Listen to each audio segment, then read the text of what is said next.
ലത്തീഫ് വീട് വെക്കുന്ന കാര്യത്തിൽ മാത്രമല്ല ഓരോ കോൺഗ്രസ്സുകാരനും മാതൃകയാണ്. ഞാൻ വെറുതെ പറയുന്നതല്ല. കാരണം പാർട്ടി ഒരു നടപടി എടുത്തിട്ട് ഇതുവരെ തിരിച്ചെടുത്തിട്ടില്ല.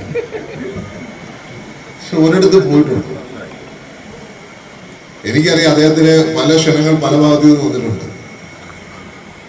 പക്ഷെ അദ്ദേഹം അടിയുറച്ച കോൺഗ്രസ്സുകാരനായി നിൽക്കുന്നത് കൊണ്ടാണ് ഇന്നും ഈ നിലപാടെടുത്ത് നിൽക്കുന്നത്. അതിനകത്ത് അസനങ്ങളും ഒരു താല്പര്യം എടുക്കണമെന്നായിരുന്നില്ല. ഒത്തിരി താല്പര്യം എടുത്തു. ശരി എടുക്കണം. കാരണം അപ്പയുടെ അവസാനത്തെ ആഗ്രഹം എന്നോട് സൂചിപ്പിച്ചിട്ടുള്ള കാര്യമാണ്. ഞാനത് പറയുകയും ചെയ്തിട്ടുള്ള.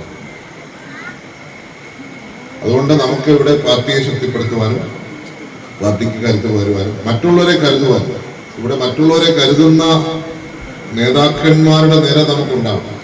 ശരിക്കും ഞങ്ങൾക്ക് ഓരോരുത്തർക്കും മാതൃകയാണ്. എല്ലാവർക്കും മാതൃക. ഇന്ന് ഏതെങ്കിലും സ്ഥാനത്ത് മാറ്റി നിർത്തിയാൽ ഉടനെ പാർട്ടി വിട്ടു പോകുന്ന ഒരു സമീപനം അല്ലെങ്കിൽ അങ്ങനെ ഒരു നിലപാടുള്ള ഒരു കാലത്ത് നമുക്ക് പാർട്ടിയോട് ഒരു അചഞ്ചലമായ കൂറ ഇവിടെ ദർശിക്കാൻ സാധിക്കുന്നു എന്നുള്ളൊരു യാഥാർത്ഥ്യമാണ്.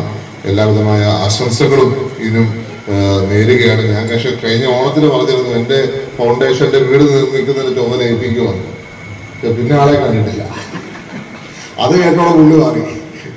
കാരണം 50 വീട് വെച്ചു കൊടുക്കുന്ന ചെറിയ കാര്യമല്ലല്ലോ. അതുകൊണ്ട് അവിടെ അതുകൂടെ ഏൽപ്പിച്ച് ഇപ്പോൾ ഞാൻ വീണ്ടും ഒന്നുകൂടെ ആവർത്തിച്ചു.